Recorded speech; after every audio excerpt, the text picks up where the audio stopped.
So this week's parsha is really the beginning of all parshas. It's the beginning of everything. It's Bereishit, and it's not just the beginning of the parsha. It's not just the beginning of the Torah portion. But it's really the beginning of our lives, and of the year. Basically, it's the sum all of everything that we've done for the entire year. So there's a story about the Alter Rebbe, the founder of Chabad Hasidus, the Ba'al Tanya wrote the Tanya. They presented the Alter Rebbe with a map of the United States in 1780 or something like that. And they showed the Alter Rebbe a map of the United States. It's the new world. So like, okay, here we got the new world over here, a new map, a new world, right? A new beginning. And he looked at the map and he scrutinized it. And he said, between this mountain range and that mountain range, there's a mistake. You guys are like a couple of miles, whatever, kilometers off in the way it was drawn. And these experts were like, well, what does this rabbi know? Like, what are you talking about? You know, this was measured. It was, it was carefully, written down. How does this rabbi who lives in the middle of Russia know that the mountains are here and not there? So it happens to be about 5 years later, they found out that there was actually a mistake, that they actually miscalculated the distance between the two mountain ranges, and they came back to the Alter Rebbe like, how did you know that? Like, you certainly were not there. You didn't go to the U.S., for a trip. So how did you know about that? So he said, when I open up the Torah to the word Bereishit, and the letter itself, the letter Bet, the letter Beit, I could see the entire world in front of me. All the spiritual worlds and the physical worlds are in front of me. And when you showed me the map of the United States, I knew there was a mistake. It didn't match up on my map.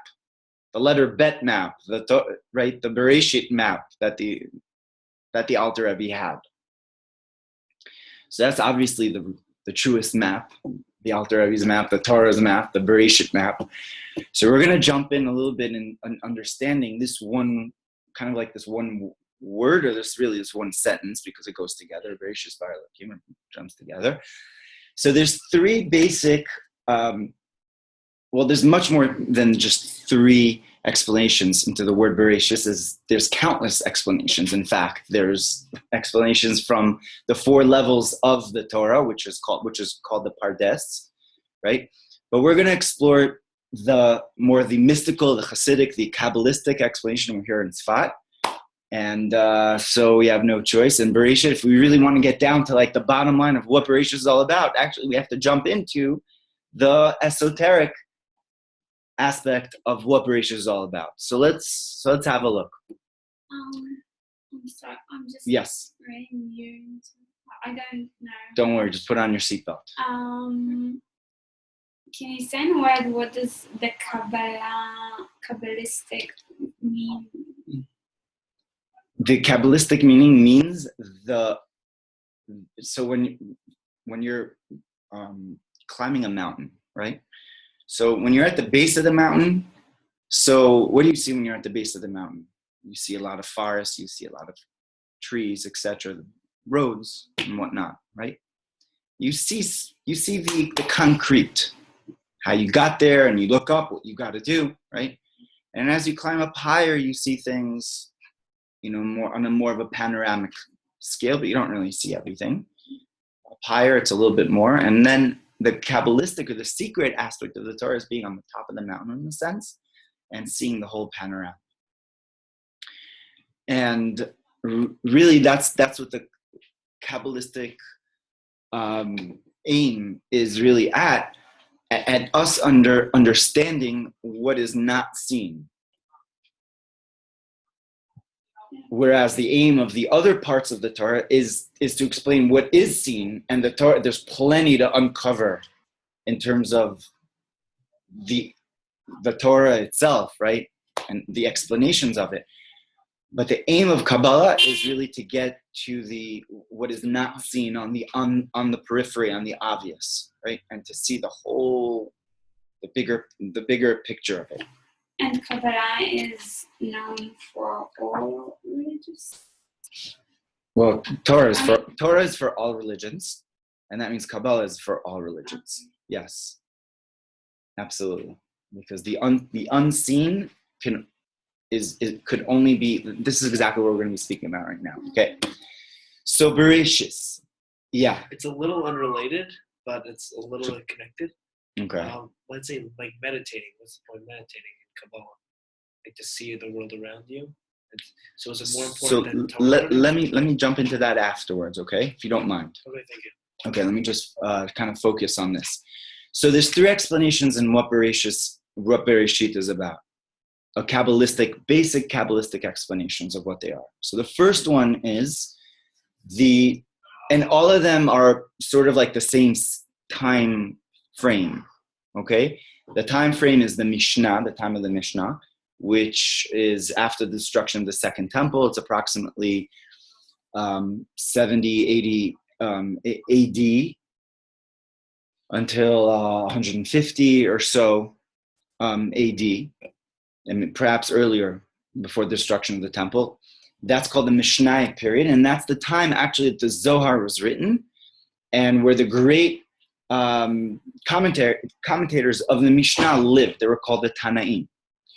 So one of the major explanations on the Torah is called the Targum Onkelos, and he was actually a convert. He was called Onkelos. He was a nephew of Nehru. Happens to be the insane Nehru. That was his nephew. His name was Onkelos, and he converted to Judaism from being a Roman. And anyways, he writes one of the most important explanation on the Torah, called the explanation of Onkelos, which is all Aramaic. And actually, we have a tradition that is what was given on Moses on Mount Sinai, the explanation of Onkelos. So Onkelos reached this level of heightened awareness, heightened holiness, that he was actually able to draw down what was said on Mount Sinai, right? So what he explains as being Bereishit, he says milkadmin. Mikadmin is an Aramaic word, but it's like a Hebrew word, which means kedem. And what does kedem mean? So kedem is also a brand of wine, but kedem means what? Kedem means earlier, previous. And what that means in Kabbalistic lingo, kedem, kadmin, means it refers to the earliest most stage. And that refers to keter, what we call keter. So bear with me, we'll explain what keter means in a couple of minutes. Let's go through the other explanation. So the second explanation is the explanation of Rabbi Yonatan ben Ziel. And he says b'chochmeta. And chochmeta means with chochma, and that means with wisdom. But really, when we say chochma in Kabbalistic lingo, chochma just doesn't mean wisdom. It's actually the beginning of all wisdom. And I actually like to refer to chochma as intelligence, not wisdom, because wisdom is something that you acquire after you have intelligence and after you already worked on honing that intelligence. Whereas chochma itself is the intelligence before actually it's been incorporated. So that explanation says that Bereishit is chochma. And the third explanation is the explanation of the Zohar, the Tikkunei Zohar. And the Zohar says that Bereishit is bara shis, or barashit. And the barashit means created six. And that refers to the creation of the six emotional levels of the emanations, which we call the sfirot. So Bereishit is barashit, that God created the six, and that refers to the way God relates to the world, how does God relate to the world? Through the sfirot, right? Whereas beforehand, God is called infinite. It's called Ein Sof. How do we refer to God? Actually, we don't call him God. in Kabbalah is actually called Ein Sof, infinity. And that's the ultimate way to put God, because God is really infinite beyond anything that we could even attribute a name to. He's nameless. He's just infinite. So how does infinite relate to finite? Right? And here comes these three explanations, Bereishit. So the first explanation is that it refers to Keter. And that means that God relates to the world via the level of crown. And what does that mean, via the level of crown? So when any one of us have any sort of an experience, physical experience, emotional experience, spiritual experience, or whatever it is, it ultimately originates in the subconscious. And I'm talking about something which comes from the person, not something which is initiated from outside. Okay? If somebody has any sort of an awareness, so that awareness originates in the subconscious, what we call crown, Keter, right? Because we have our conscious level, and our conscious level is something that we are generally aware of, hopefully, and that's what the Targum Onkelos says, that Bereishit at the beginning of creation stems from the level of Keter, of the crown of the divine. It's not the infinite. It's now something which is finite in a sense, but it's still really infinite compared to the finite. In other words, the finite itself is associated with experience, intellectual or emotional, whereas what we refer to the infinite is something which we actually can't associate with, and that's kind of like the crown. Welcome. So the level of crown, right? You guys are just on time. So the level of crown, please, there's a seat over here. So the level of crown is really where everything originates from, according to that first explanation, right, of the Targum Onkelos. So that according to that explanation, Bereishit refers to the level of crown, the superconscious, and from there, all life form originates from. So that's the first explanation. The second explanation is that Bereishit refers to Chochmah, Bechachmeta, and refers to, like we said before, it refers to intelligence. Whereas, and again, now you understand why intelligence is a better word for Chochmah. And actually, according to Tanya, according to Kabbalistic sources, Chochmah actually is a composite of two words, Koach Mat, the power of what? So that's really intelligence, because intelligence is not how well you do on your SAT, right? How well you can memorize something. Intelligence is multifaceted. Everything has intelligence, not just humans. Every life form is, Hashem says that God created the world b'chokhmah. Kulam b'chokhmah asita, created everything, every small blade of grass, every flower is rustling in the wind with divine intelligence, right? Which is united within everything.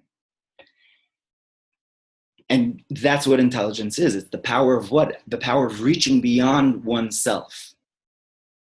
Whereas understanding is already something which I understand, and that means it's already me. I captured that information, and now I put it in a file. That's called Bina. But Chokhmah is fileless. It's actually it's potential for all, and that's Chokhmah. That's the second explanation, B'chokhmasa. Bereishit means B'chokhmasa. The third explanation, the explanation of the Zohar, is Bereishit is Barashit, that God created 6. And that refers to the 6 Sfirot. So you may ask, there's actually more than 6 Sfirot, there's actually 10 Sfirot. And if we want to talk about the emotional Sfirot, there's 7 Sfirot. So let me just explain what they are. And again, God is the idea of God is not called God in Kabbalah. It's called the Ein Sof. So the way we could relate to the infinity is through the Sfirot, and that's a way that God relates to the world. So God comes down, it relates to the world through three intellectual faculties, which are called Chokhmah, Bina, and Dat. Chokhmah, like we said before, is intelligence, understanding, and wisdom. And then there's the 7 emotional levels, which are actually called children. They're born from that union of intelligence and understanding. So when we have intelligence and understanding, we're actually able to give birth to a proper emotion, as opposed to an emotion just being born, which is not really an emotion. It's actually just a thought, and it's not really. אינטליגנציה זה חוכמה. כן, אינטליגנציה וחוכמה. כן, בקבלה, כן. כן. כן. אתה יכול להיות גם חכם בפשטות. סליחה שאני מדבר באנגלית שלי. חכם גם חכם מהחיים עצמם, בפשטות. נכון, אבל זה... בלי להיות אינטליגנט הרבה. Okay, our friend is saying over here, our friend is saying over here that, well, you could be smart in life or intelligent in life. And that's exactly what I'm saying. Intelligence is not bound to how well you did on your SAT. Intelligence is actually, is the power of what? Okay? Right? The koachma, the power of what? So, yeah. So again, going back to the third explanation of the Zohar, Bereishit is Barashit.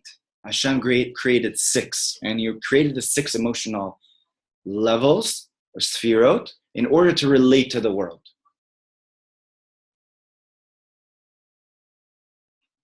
And then Bereshit bara Elokim et hashamayim ve'et haaretz. And all that actually goes down to the level of Malchut, and all the 6 sfirot are emanated and they're created in order for there to be a union within Malchut.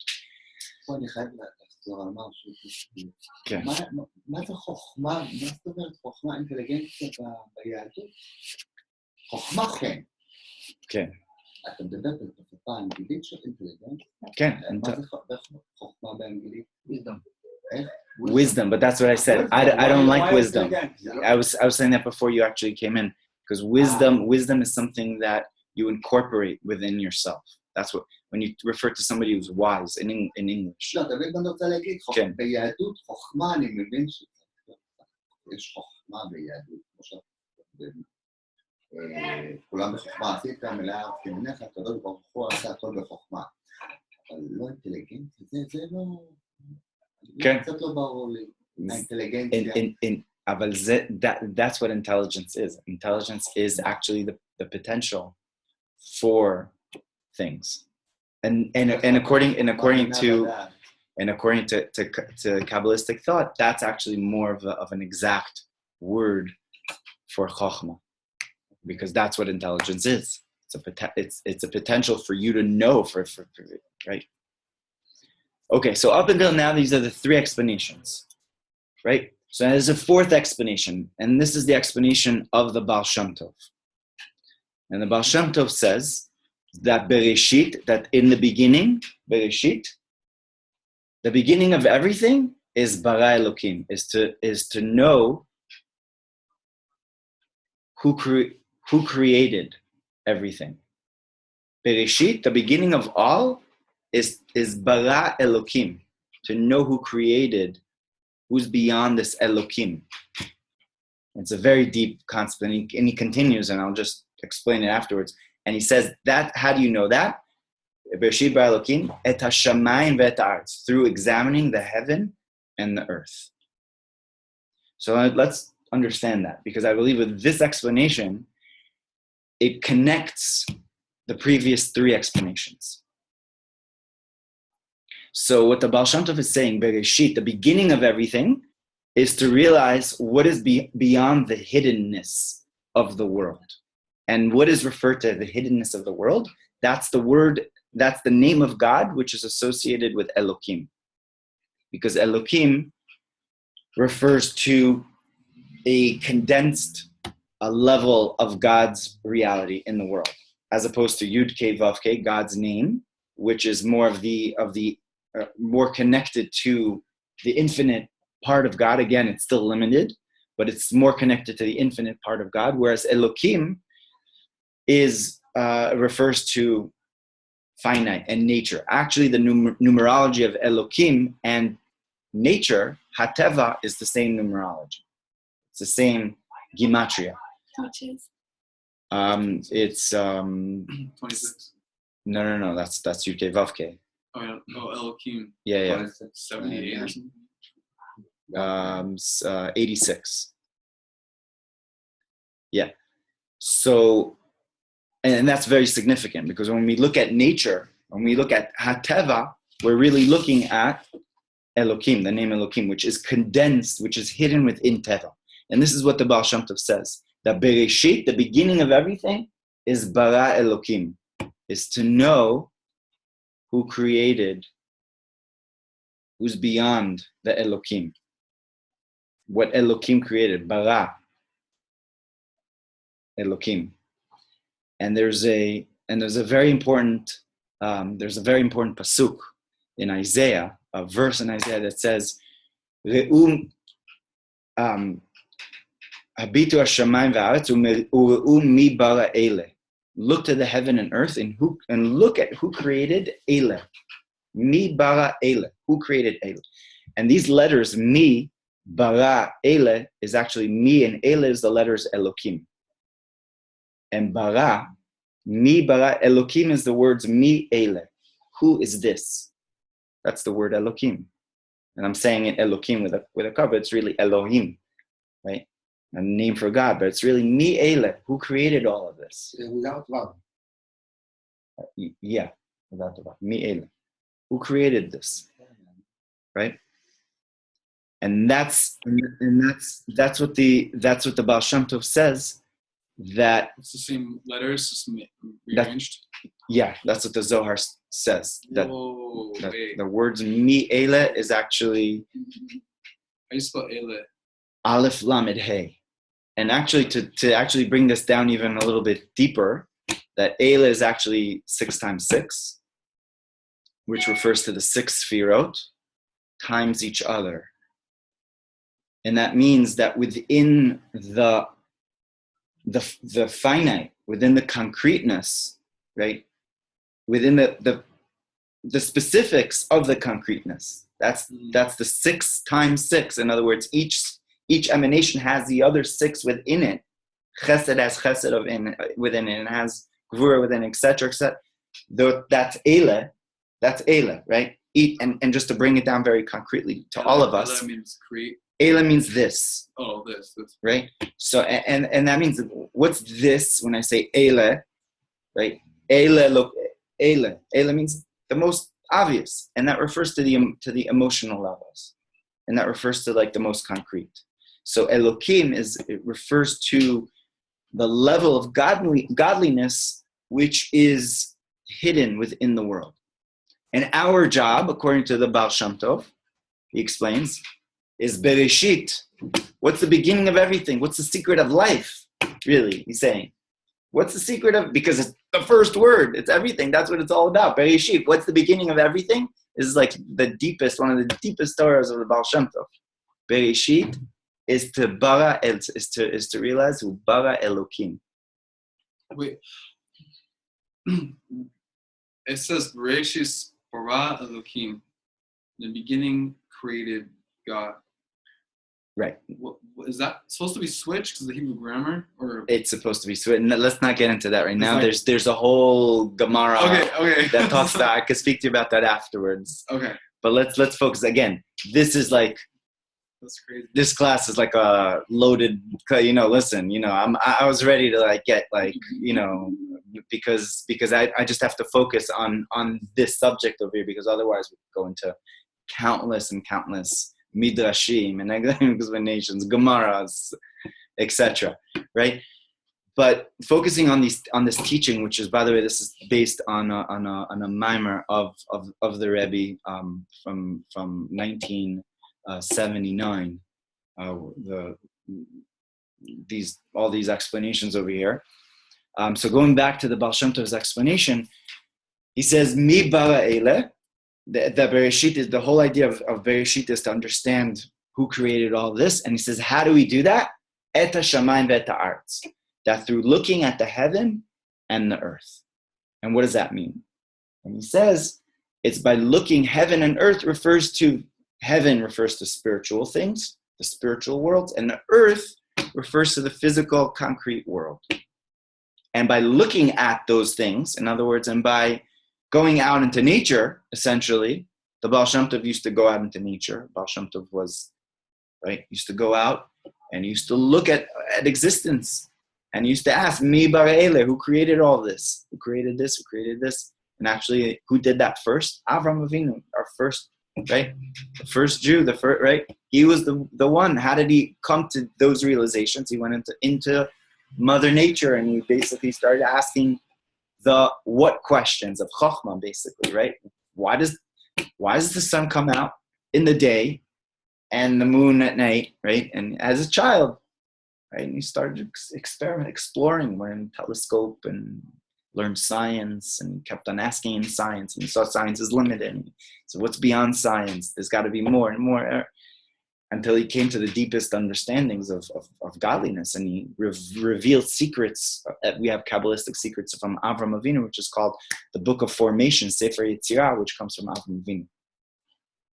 So that's what the Ba'al Shem Tov did. The Ba'al Shem Tov as well. Ba'al Shem Tov is kind of like an Avram Avinu in a sense of a spiritual godfather like that, like Avram Avinu, and he went into nature as well. And by looking at nature, he started asking those what questions, and he unmasked what is nature, right? And then from there, he came to Shamayim, right? And deeper explanations. Okay, so now to take this a step further. So you guys ready? So if you put your seatbelts on. So there's an explanation from a very deep Hasidic work, which is called Ayin Beis, which was written by the Rebbe Rashab, the fifth Lubavitcher Rebbe, which is known as the codifier of Hasidic thought, and wrote very, very esoteric, deep Kabbalistic Hasidic works. And he brings together the three explanations based on this explanation of the Ba'al Shem Tov. Okay? And this is what he says.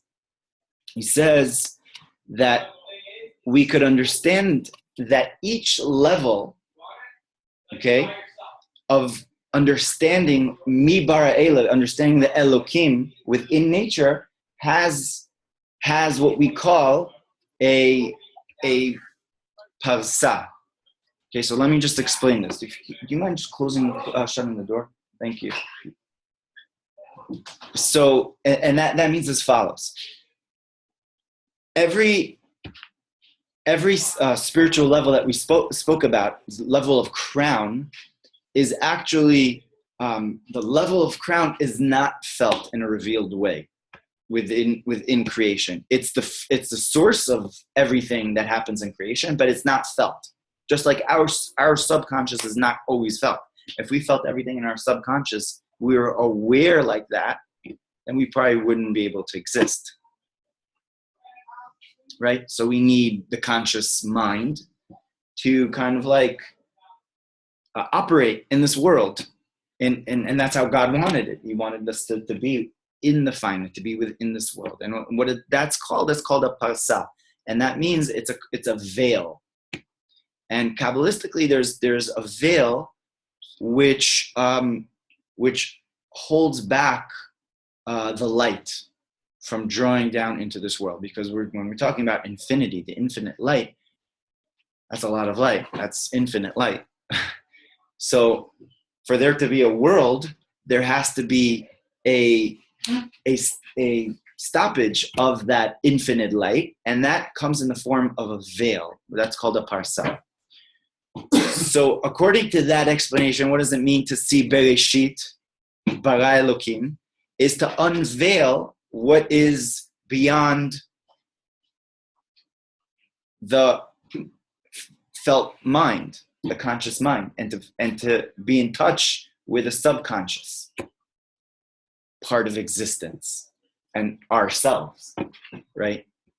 And that's what it means. Bereishit, bara Elokim, according to the Ba'al Shem Tov, that would flow, that would go hand in hand with the first explanation of the Targum Onkelos, that we need to unveil our conscious mind and to allow the subconscious within. So that's the first explanation. According to the second explanation, there's a veil between Chokhmah and Bina. Why is there a veil between Chokhmah and Bina, between intelligence and understanding? The answer is, again, very, very obvious, that if a person would just have intelligence, right, and would not be able to bring it down into files, so then he wouldn't be able to really bring about any invention or any thought. It would never become capitalized and never become, right, materialized concretely. So there's a need for a veil, and that's the idea of bina, of understanding. So going beyond understanding into the level of intelligence, that's the second unveiling based on that second explanation. And according to the Zohar's explanation, that What's the Zohar? the Zohar's explanation is that Bereishit is Bereishit, that God created 6, and that refers to the emotional levels. And that already refers to God, the infinite, wanting to relate to the concrete. And that refers to going beyond emotions, right? And Bereishit, and seeing the root of what is beyond the sphirot itself, like the perceived world. Okay. Now, although these 3 explanations are based on the same, time frame, that's based from the same source, but the source of the Zohar is really the source of kind of like the most, what we call like the most like concrete level that we could, that at least that's how the Rebbe refers to it. He refers to it as, we know that the ultimate reason for creation is that the infinite should be invested in the finite. And that goes hand in hand mostly with the explanation of the Zohar, that the infinite now flows down into the 6 sphirot. So according to that, we understand that the ultimate purpose of our existence is really to unveil these 6 sphirot, and to come to an explanation of what is beyond it, what is beyond these 6 sphirot. In other words, what is beyond the obvious, what is beyond the perceived world, not just what is in the subconscious, but what is on the level of crown, right? Those are very, very high levels. What is beyond the emotion, and what is beyond the concreteness of existence. Now, just by the way, when they say that, when we talk about the splitting of the sea, right, that we actually read about every single day. Actually, it says in the Talmud that we should read every single day the splitting of the Red Sea. So what's that about? So it was a nice historical, it was a nice historical bit.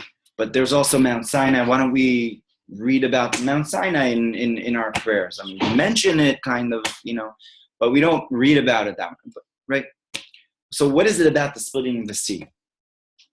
So Kabbalah explains, Chassidus explains, that the idea of the splitting of the sea means splitting of the apparent, because the sea refers to the non-perceived world, right? The hidden level.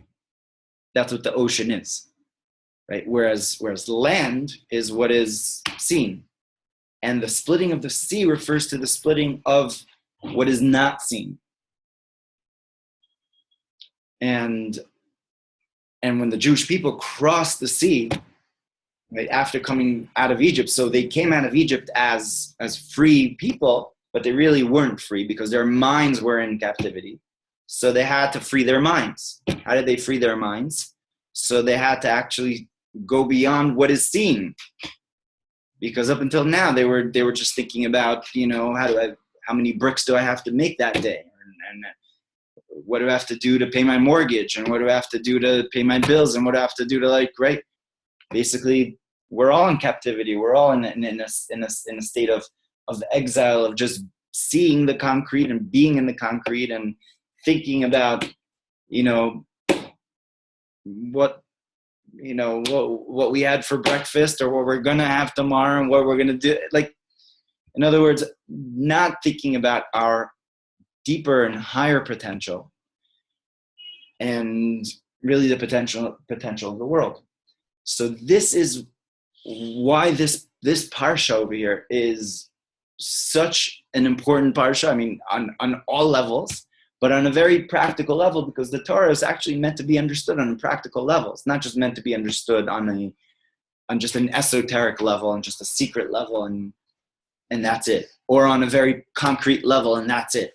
But it's meant to be understood in a very transformative way. And this is where the Ba'al Shem Tov and really Hasidic philosophy really brings about all these deep esoteric concepts down to our concrete world and how we could really transform. And this is really what the Ba'al Shem Tov is saying, that the Zohar and his explanation of the Zohar is that Bereishit, God created the six emotions, our whole beginning, the beginning of everything and the end of everything is really to reveal that. Bereshit of everything is bara Elokim, is to reveal the Elokim. That's within existence and within our lives. And to really split that sea, that's within us. And that's why we read it every day. Every day we read, during our prayers, we're supposed to read the splitting of the Red Sea. So we know that there's not just the Red Sea that was split once. There's actually the concept that the Red Sea was, there's going to be the splitting of the,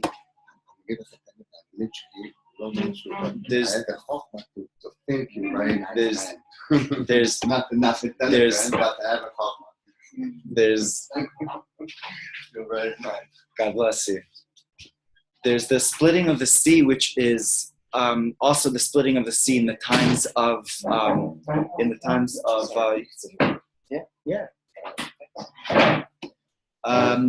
during the times of Mashiach, basically, which is it says that there's going to be a splitting of not a sea anymore, but it's going to be a nahar, a river, that we read about in Isaiah, that there's going to be a splitting of the river. And what's the difference between the ocean and a river, according to Kabbalistic thought? That river refers to the aspect of bina, of understanding, and the ocean refers to malchut, to kingship, because malchut includes within it everything, and bina is the concept of flowing. And that's what understanding is. Understanding is actually, it's constant, it's just a flowing stream of consciousness. So when we talk about the splitting of the Red Sea and then the splitting again of the river, that refers to another level of opening up our consciousness and really seeing the Elokim. What does the river correlate to? It correlates to Bina. Yeah, but why? Why is the river included? Because river comes from a source, okay, and the source is, okay, it could be rainwater, but it says that many times the source is the reservoir itself, and that's the chokhmah, right? It says nahar. There's a pasuk that we're going to read, the verse we're going to read in this week. Nahar yotze me'eden, that a river emanates from Eden, and in Eden refers to the source. And that's like the reservoir, and that's the idea of chokhmah, intelligence. That's what Eden. Gan Eden means like this garden of source. Source garden. That's the place of the source. Eden. No, Gan is no. Gan No, Gan is the place, is the final, what we call like the creation that comes from the source. But they felt the source at all time, right? In Gan Eden, it was a Gan, and a Gan means it's a garden, and a garden is like a place that there's many trees and there's many things going on, but they constantly felt the Eden over there in the source. So where's the river? Like we said, there was gonna be another splitting, but it'll be a river. That's what it says when Mashiach comes. It says that in Isaiah that Mashiach is going to split the river. Okay. And that refers to coming to a level of understanding going beyond the river, which is coming to the source, which is the Chokhmah. In other words, not just being stuck in the understanding, but going beyond understanding in the source of the understanding. Right? So the first level is the splitting of the ocean, of the Red Sea, and that's actually going, and it says that the Jewish people were walking on dry land, right? They were in the ocean space, but they were on dry land, and that refers to actually opening up the unseen, their unseen world. And that's why we read it every day, because that's what we're supposed to take out of it. We're supposed to take out of it the splitting of our unseen world and day, that, right, and going to the day without the, just the yesterday's expectations and last week's expectations and whatnot, and living in our past, but like anything is possible. And that's what it means, like the splitting of the sea is bara eileh, to see what's beyond the eileh. Right? That's the beginning of it all. The higher level of that is to see what is beyond the understanding, which is the other level of the splitting of the sea. Now, we're living in times right now, ladies and gentlemen, that are quite insane, and there's a lot of veils, right? Just like we talked about veils and seeing, but there are veils in kind of like in allowing us to A, to be joyous, B, to see that there's any focus over here in the world, to, is there any, what's going on over here? And it's all a part of the equation, because we're reading this Parsha Bereishit in this time that we're living in right now, after going through the holidays, the high holidays, and after going through Sukkot, and after going through the joy of Simchat Torah and everything. So we started a new life, and we started a new year. And really the job of this new year is now coming to fruition. Now, this week, by reading this parsha, we really come to understanding what is Bereishit all about. Bereishit, the beginning of it all, is to see the Elokim beyond it. Go quieter. Thank you. That's just another veil. Yelling. So basically, we are veiled. We're veiled with all types of obstacles. Each and every one of us individually, right, on many different levels. As a people, as a humanity, as a world, and we're veiled. And what is asked of us, and really, what could we take away from this parsha? So we could go through this parsha and be like, wow, that's a lot of deep stuff. Be like, I start with Noah. Then I could start understanding what's going on there. But Bereishit, I That's like the deepest stuff. It's true. It's the whole story of creation. It's the deepest story of creation. But the truth is, it's your creation. And it's all about you, about your creation, each and every one of our creations.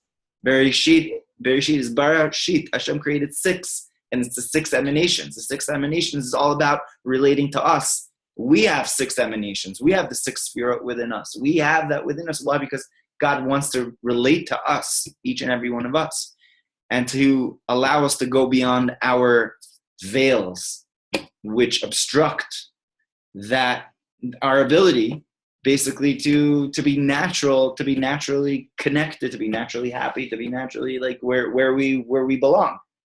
And we come to reading this parsha. When do we actually read this parsha? On Simchat Torah itself, on the last day of Sukkot, right? After Sukkot, really, we read Bereishit. And that means like after the holidays, after we've actually reached a level of beyondness, of reaching a level of a connection, which is really like beyond this world, the level of, like we spoke about, like the idea like Rosh Hashanah takes us beyond this world. Sukkot takes us within this world, grounds us. And the joy of Simchat Torah is like giving us like this world, and like we don't even know like what's going on. We're just like joyous, and everything is good, and then you look at the news the next day, like there's stabbings, and there's this going on every day, and that, and and you're like, and what, like, how am I supposed to? What did I pray for? Like, what is this all about then? What is this really all about? I mean, any person that's really sensitive. And all of us are really sensitive on that, but we may not be aware to ask those questions, but we are really in the sense that we're like, what's going on? Why is this going on? If everything's supposed to be like a new world and perfect. And the answer is, Bereishit bara Elokim, that God created this Elokim, this obstruction, this level of a veil for us to reveal it. That's what it's all about. How do you get 6 from Reishit? Bereishit, bara, shit. If you take a look at the word, it's got shin, yud, taf. Shit means 6 in Aramaic. Oh, in Aramaic. Yes. Okay, I'm like Sheish, like yeah. In Aramaic, that's when it's cool. Okay, I'm glad I asked. I would have never figured that. Yeah. So it could also be Rosh, right? Like the head. It could be many things. There's a book this thick from the Zohar that goes through the words of Bereishit.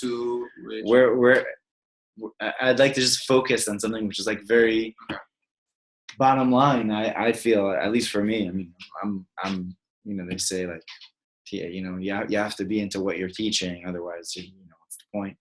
So I feel the takeaway from this reading and really this week's energy and what we're about to start, because we're starting a new world, we're starting a new year, is this focus that not to be not only not to be bothered by the veil that we're seeing, and the obstructions and the obstacles and difficulties that are constantly thrown in front of us, but to realize actually that's why we were created.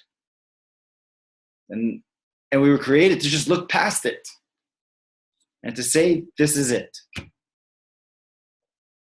So there's a story we started with the Alter Rebbe story, and maybe we'll somewhat like conclude with another Alter Rebbe story, the Ba'al Shem Tov story. He says there's a story of the Alter Rebbe holding his grandson, the Tzemach Tzedek, on his lap when he was a young child, and the Alter Rebbe asked him. He liked to ask him these like interesting, theoretical, out there questions. He says, "Where's Zayden?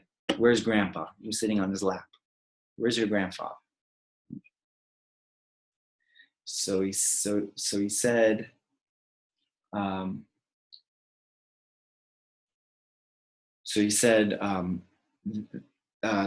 this is it. Like he grabbed his arm. He says, no, that's not it. That's Grandpa's arm. Okay, so he said, this is Zayda. Like you pointed to his leg. No, that's Zayda's leg. So you pointed to his beard. He says that's Zayda's beard. And finally he pointed to him, like him himself. He says, that's Zayda. In other words, as long as he was pointing to a part of him, it wasn't him. It's a part of him. It's a veil of him. It's his arm. It's his leg. It's his beard. It's his, it's his torso, or whatever. But when you point, that's like it says. Like actually, with when the children of Israel crossed the Red Sea, this says Zeh Keli Van Vei. They actually pointed to God. They said, "This is God." Now we see Him. Zeh, because they recognize the source which is beyond the veil.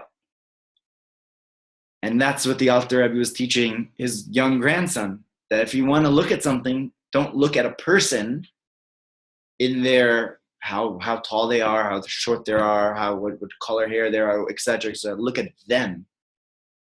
At them. Who are they?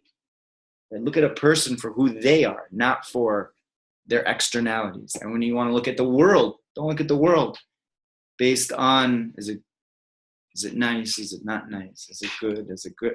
Like these basic, like immature ways of looking at it. Like to look at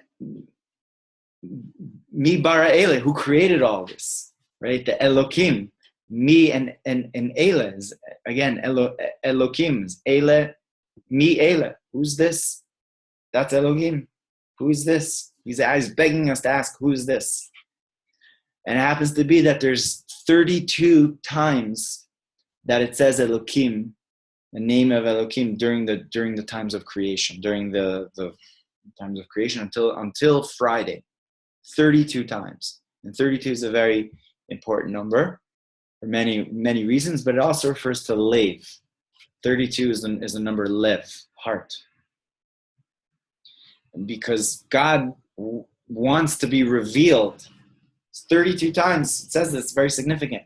His desire is to be revealed. His heart is that he wants to be revealed, right? And actually the whole Torah, we start the Torah with the letter Bet, and very famously we end the Torah with the letter Bet, because the Lev, because that's to do with heart.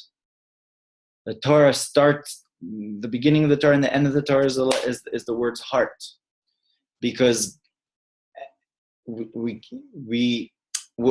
can't say God's heart, right? God, it doesn't have physical attributes, but the closest thing that we have to heart is the idea of the sfirot, which are actually called the heart. They're actually called 6 sfirot, are actually called the Lev. And God's desire is that they should be known, and that we should understand what is beyond the obstructions and everything like that. So I understand why Bet is Lev. No, the last letter in the Torah is Israel, Lamed, and the first letter is Bet. So that's Lev. So it ends off with a Lamed and begins with a Bet. And it interconnects, right? Mm-hmm. So the Torah is actually not read straight. As soon as the Torah is finished, we start it again, because it's circular. It's cyclical. It's the idea. It's like you never learn it and I know it, but you're constantly growing with it. One year you understood things like this. Another year you understood like that. Every Bereishit, you actually have to explore deeper than last year. You have to start over again. It's a new world for you. It's a new year. That means now you're actually taking it a notch deeper, a notch further, and you're understanding things on a deeper level. It's kind of like Torah's in a scroll, not like a book. It's not like a book where end the book, okay, close it. It's right. Like a scroll where you're turning and you're turning. Exactly. It's a scroll, and it's actually called a shira. It's actually called a song. It's a song that constantly starts over and over and over again. And that means that in every year in our lives, we restart this process. And we're fortunate this week is the week. So there's that energy of this week of restarting something fresh and something new. And we're given the strength from it to do that. And there's a very famous saying that the way one starts off this week, this Shabbat, this week, is the way the whole year is going to go. The way one aligns themselves during this week is the way the whole year is going to flow. Because we've gone through the high holidays, we've gone through Sukkot, we've gone all through that, but now it's practical. Now it's all about, like, the year isn't, you're not going to be sitting in a sukkah, the whole year. You do have that spiritual, like, takeaway that is with you for sure during the year. However, you're probably going to come across one or two obstacles. Hopefully there shouldn't be too many, and should just go smooth and just, and great and everything. But very possibly there is going to be that. And we have to be ready to be able to do that. So that's this week. It's like kind of like we embrace ourselves and we get ready for how to do that. Right? And we past week or the coming this week, this Shabbat, where we read that in shul and synagogue, that energy that is read is felt. In other words, whether you're there, it's better to be there in synagogue and to hear it. It's very, very powerful, very important, because you actually get that strength. But even if you're not, just the energy of the weekend is that, of this Shabbat is new beginnings, a new everything. It's still like on a very like cosmic and general state and everything, but you know what it's about, and you're about to embrace yourself into next week is a flood, right? The Parsha of Noah is like going into like a flood. Floods actually refers to financial concerns and all types of worries and things like that, where a person's flooded and all that. So you have to. So in this week, in a sense, like we kind of like create our ark of some sort. We kind of like. Prepare for the flood. We prepare for the flood, but then after the flood, actually, we reveal a new world. We reveal a new beginnings and new everythings. So anyway, so I want to bless everybody. We should have a new beginnings. We should have great beginnings, awesome beginnings, and God bless you, Rabbi. We should use this harness this weekend. The potential of this Shabbat. It's really very, very. With no pressure. It doesn't have to be like, what's going to happen? It's all with simcha. Everything has to be with joy. Whatever you do, you have to do it with joy, for sure. But like realize, like, like just that what you're doing, it has an effect in setting yourself up for the whole year. So may it be that our entire year should be filled with unexpected blessings and unexpected blessings. Amen. Just the ultimate unexpected blessing, or expected blessing.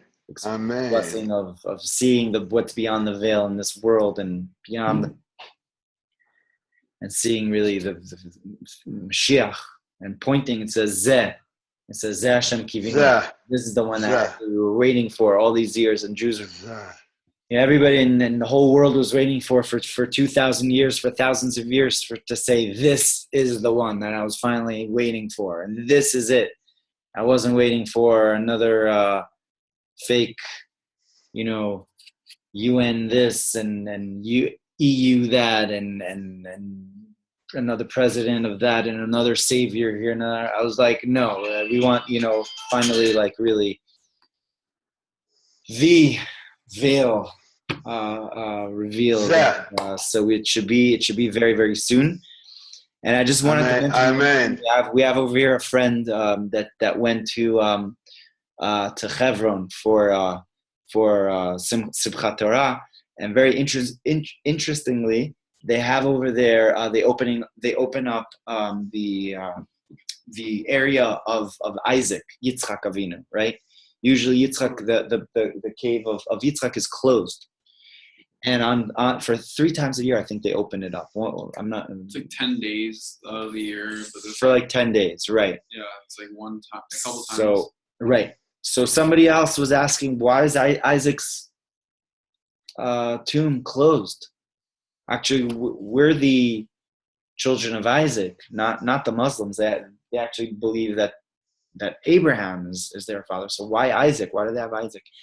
So the answer is that Yitzchak means to laugh, laughter. And actually, when Mashiach comes, we're actually going to say about Isaac, he's our father. We're going to say more than any other, more than Avram and Abraham and Jacob, we're going to say about Yitzchak. Why? Because Yitzchak is about revealing the laughter and the goodness of creation. It's from the Sarah called him that tzchok asa Hashem Elokim, and that refers to laughter, to joy, and actually it's uninhibited laughter, like goodness and giggling and good, right? That's the word of Mashiach, is yisamach, that he will be joyous, and he will make joyous, and it's about joy.